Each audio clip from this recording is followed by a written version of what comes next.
حکیم الامت مجد الملت حضرت مولانا اشرف علی تھانوی رحمۃ اللہ علیہ نے یہ واقعہ لکھا جی. حضرت مولانا اشرف علی تھانوی رحمۃ اللہ علیہ اس واقعے کو لکھے ویسے بھی اسے پڑھ کے دل خوش ہو جاتا ہے اور ایک طرح کا اطمینان ہو جاتا ہے کہ واقعی کوئی بات ضرور ہے جب حکیم الامت نے اسے لکھا ہے. حکیم الامت تھانوی رحمۃ اللہ علیہ لکھتے ہیں کہ ایک حلقے میں ایک نوجوان کسی بادشاہ کی بیٹی پر فریفتہ ہو گیا. یہ بار بار جو نظر پڑتی ہے نا آدمی کی تو آدمی پھر اندھا ہو جاتا ہے.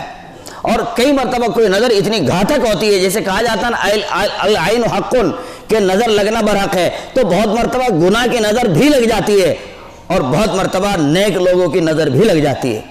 جب گناہ گار کی نظر لگتی ہے تو آدمی گناہوں میں گھسٹتا ہے اور جب کسی نیکوکار کی نظر لگتی ہے پھر آدمی راہ خداوندی میں آگے بڑھتا ہے. اللہ تعالیٰ ہمیں اچھوں کی نظر لگائے, نیک لوگوں کی نظر لگائے.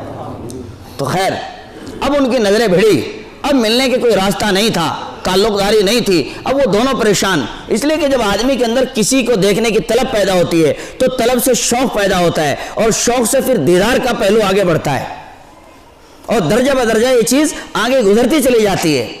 لیلا کے واقعات آپ نے سنے ہوں گے, قیس اور مجنون وہ ان کے واقعات کتنے سارے آپ نے سنے ہوں گے. خیر اس تفصیل کو روکیے. تو اس طرح کے خیالات ان کے آپس میں بھیڑے اور بھیڑنے کے بعد انہوں نے بات کی کہ بھئی ملاقات کیسے ہو. کب ملاقات کی کوئی راہ نہیں. وہ لڑکی سمجھتی تھی میرے والد گرامی کا کیا مزاج ہے.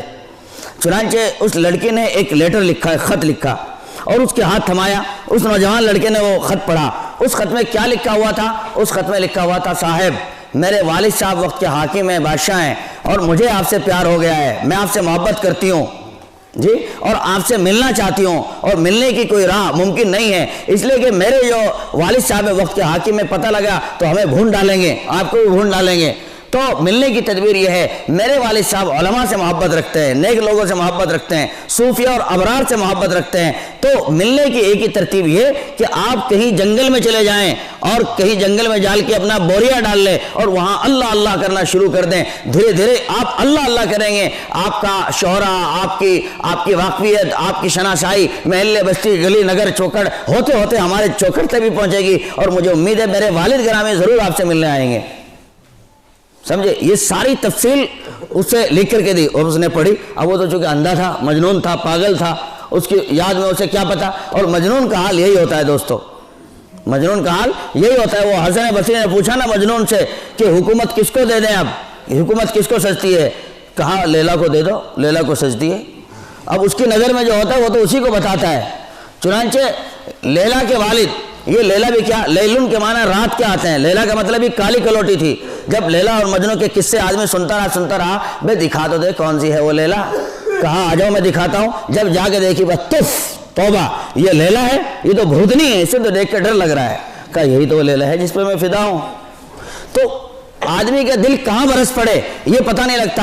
اللہ تعالی ہم سب کی حفاظت فرما. مخلوق کی محبت آدمی کے چہرے کو ویران کرتی ہے, مخلوق کی محبت انسان کے دل کو برباد کرتی ہے, مخلوق کی محبت اس کی روزی کو تنگ کرتی ہے, مخلوق کی محبت آدمی کو دن رات کے جاگنے پر مجبور کر دیتی ہے اور مخلوق کی محبت آدمی کو خبتی پاگل جیسا بنا دیتی ہے. اور برعکس اس کے خالق کی محبت, اللہ کی محبت کے ذریعے انسان کے چہرے پر نور سجتا ہے, دلوں میں اس کے سرور سجتا ہے, زندگی میں اس کے سکون اترتا ہے, روزی میں اس کی برکت اترتی ہے اور زندگی میں اس کی راحت اترتی ہے. اور دعاؤں میں اللہ پاک اس کی محبوبیت اور مقبولیت رکھ دیتے ہیں. یہ فائدے ہیں اللہ پہ مرنے کے اور مخلوق کے مرنے کے یہ نقصان ہے دوستو. خیر اب اس نے یہ پٹا اس کو پڑھایا. اب وہ اسی پٹے پہ گیا اور جنگل میں بیٹھ گیا اور رات کو لا الہ جی, اور بس اس نے تو رٹ لگا لی, ظاہر میں لا الہ, اندر سے کالی والا.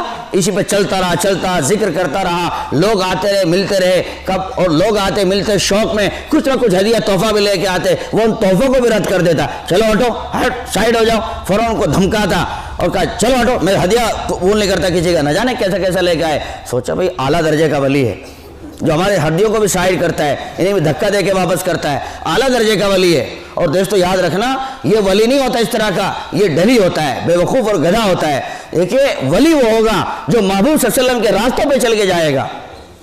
حکیم اختر رحمہ اللہ کا ایک شعر بہت پیارا ہے, بہت قیمتی ہے. کیا شعر ہے؟ گر ہوا پہ اڑتا پھرے کوئی رات دن, ترک سنت جو کرے اسے شیطان گن. سنت جو چھوڑتا ہے وہ شیطان ہے. تو ہدیہ لینا دینا محبوب کی سنت ہے, تو سنت سے ہٹ کے چلا اس کا مطلب ولی نہیں, پھر کچھ اور ہے. تو ہدیوں کو واپس کرتا, ہدیوں کو واپس بھیجتا, تو اور اہمیت بڑھی لوگوں کے دلوں میں. لوگوں کا حال بھی الٹا ہے, جو الٹے کام کرتا ہے اسے زیادہ مانتے ہیں, اور کہا یہ زیادہ مقبول ہے, یہ اعلیٰ درجے کا ولی ہے. مزاج ہی کچھ اس طرح سے چلتا ہے. اور ہمارے معاشرے کا تو حال یہی ہے کہ جس کا پاجامہ الٹا نیچا, جس کی داڑھی الجھی ہوئی, جس کی ٹوپی الجھی ہوئی, جس کے کپڑوں کا حال بدحال, ہم اسے کہتے ہیں یہ ہے وقت کا ولی, مجذوب وقت. ٹھیک ہے, ہوتا ہے مجذوب وقت, اس کا انکار نہیں, لیکن ہر کوئی مجذوب وقت یہ تو خال خال ہوتا ہے. اللہ پاک کسی کی جگہ دیتے ہیں. محبوب صلی اللہ علیہ وسلم کی صفت تو صاف ستھرا رہنا ہے. محبوب صلی اللہ علیہ وسلم کی زندگی میں کنگھا بھی ہے, تیل بھی ہے, کپڑوں کی تبدیلی بھی ہے. محبوب صلی اللہ علیہ وسلم ناخن بھی کاٹتے ہیں. ہمارے ماحول میں ان سے ہٹ کے کوئی چلتا ہے تو پھر اس کا مطلب اسے کچھ اور سمجھنا چاہیے. محبوب صلی اللہ علیہ وسلم نے پابندی کے ساتھ مسواک کی, امت کو تعلیم دی, تو یہ سب چیز نہیں. مختصر یہ کہ وہ اس اپنے کام پہ اترا اور لوگوں کو سائڈ کرتا رہا, وقت بڑھتا رہا. یہ ہوتے ہوتے شہرت بادشاہ تک پہنچی. بادشاہ کی بیٹھک میں تذکرہ آیا کہ اس طرح کا ایک نو قسم کا ولی آیا ہے, اور بہت مبارک, بہت پیارا, اور بس اللہ ہی اللہ, کسی سے بات بھی نہیں کرتا, اور کیا ہی کہنے اس کے کہ اچھا بھائی, کہ بہت مستجاب الدعوات, اچھا کہ چلو میں بھی چلتا ہوں. چنانچہ وہ بھی وہاں پہنچے, ملاقات کی, زیارت کی اور ملے, اور ملنے کے بعد فارغ ہوئے, کہا ٹھیک ہے. چنانچہ قصہ مختلف وہ آئے اپنے مقام پر, اور آنے کے بعد بیٹھکوں میں تذکرے ہوئے باتیں کہ واقعی بہت اچھا آدمی ہے. میں بھی اس سے ہدیہ دینے کی کوشش کی, میرا ہدیہ بھی واپس کر دیا انہوں نے, تو وقت کا ولی ہے, پہنچا ہوا آدمی ہے. چنانچہ یہ خبر لڑکی تک بھی گھر میں پہنچی کہ والد صاحب ملاقات کر کے آئے. تو لڑکی نے پوچھا, ابو جی آپ وہاں گئے تھے جو اس ولی صاحب سے ملنے, ملے آپ کو؟ کہ بیٹے بالکل. کہ ولی ہے کوئی ڈھونگی ڈھانگی؟ کہنا نہیں, ایک نمبر کا ولی, بہت متعجد, بہت ذکر کرنے والا, بہت مراقبے کرنے والا, اعلیٰ درجے کا ولی ہے. کہا ابو جی جب آپ گئے ہیں تو میرے بھی دل میں داعیہ ہے کہ آپ مجھے اجازت دیں, میں بھی اپنی سہیلیوں کے ساتھ ان سے ملاقات کر کے آؤں اور ان کی زیارت کر کے آؤں, ان سے دعائیں لے کے آؤں. کہا بیٹا بالکل آپ بھی جا سکتی ہیں, کیوں نہیں جا سکتی آپ جائیے. چنانچہ اس نے اجازت لی, اور اپنے جو شیطانی حربے اور حرکات تھی وہ تمام کی تمام اس نے مزین و مرصع کی, اور ان تمام پر چیزوں کو لے کر اور اپنے آپ کو بنا سنوار کر کے وہ بھی اسی جنگل, اسی خانقاہ کی طرف روانہ ہوئی. چنانچہ پہنچی, جب جا کے بیٹھی تو کہا کہ بھئی ہمیں ان سے ملنا ہے حضرت صاحب سے. تو جو ان کے درویش کے خادم تھے انہوں نے کہا کہ میں پوچھ کے آتا ہوں. چنانچہ ایک حضرت ایک لیڈی آئی ہے, اس کے ساتھ کئی لیڈیاں ہیں, آپ سے ملاقات کرنا چاہتی ہیں. کہا بھائی میں نہیں ملوں گا, انکار کر دیجئے, میں ملنے والا نہیں ہوں. چنانچہ پلٹ کے آیا کہ حضرت نے کہا میں ملنا نہیں چاہتا ہوں, میں ملنے والا نہیں, اس وقت میرا موڈ نہیں ہے. کہا کہو ان سے حاکم وقت کی بیٹی آئی ہے اور آپ سے پرسنل ملاقات کرنے کے لیے آئی ہے, آپ ذرا بالکل وقت دیجئے. چنانچہ وہ گیا اور انہوں نے ایک کلمات جا کے دہرائے. انہوں نے کہا کہ دیکھو کوئی بھی آئی ہو, حاکم وقت کی بیٹی ہو, فقیر وقت کی بیٹی ہو, کوئی بھی ہو, مجھے کسی سے نہیں ملنا ہے, اور اس وقت تو میرا ابھی آدھے گھنٹے کی مناجات باقی ہے, مجھے مناجات پورا کر کے تب ملوں گا میں اس سے. کہا ٹھیک ہے. کہا یہ کہلوایا. اب وہ لڑکی سوچنے لگی کیسا, ارے یہ سب نقشہ میں نے دیا, یہ سب ترتیب میں نے, یہ لیٹر لکھ کے میں نے دیا, اسی لیٹر کے آدھار پہ آپ آگے بڑھ رہے ہیں, اور آج ہمیں کہتے ہیں کہ ہم ملاقات کرنا نہیں چاہتے. خیر اس نے آدھا گھنٹہ انتظار کیا.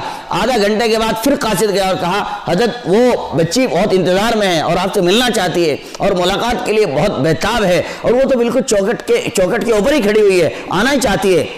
حضرت نے کہا نہیں میں ملتا نہیں ہوں. چنانچہ یہ کہتے کہ ساتھ لڑکی اندر داخل ہوئی اور حضرت صاحب اور کہا ارے میں فلاں ہوں فلاں نہیں ہوں. کہا نکل جائیے, ایک نظر دیکھنا نہیں چاہتا. کہا ارے میں وہ جس نے لیٹر دیا, ترتیب بتائے, نقشے سکھا. کہا دے ہوں گے تو نے اپنے ذکر کی خاطر, لیکن جب سے میں نے اللہ اللہ کی ہے, اللہ میرے اندر ایسی سرایت کر گئی ہے, اب اللہ ہی اللہ ہے, غیر اللہ کی کوئی محبت میرے دل میں اب باقی نہیں رہ گئی ہے.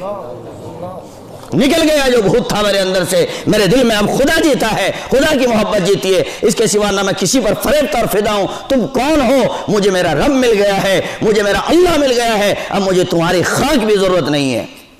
میرے بھائی اور نوجوان دوستو, یہ ہے ذکر. اگر ہم جھوٹی نیتوں کے ساتھ, غلط ترتیب کے ساتھ, غلط خیالات کے ساتھ, گندے افکار کے ساتھ, گندے خیالات کے ساتھ بھی ذکر کریں گے, یہ ذکر ایک نہ ایک دن آپ کو مذکور اللہ پاک کی محبت عطا کر دے گا انشاءاللہ تعالی.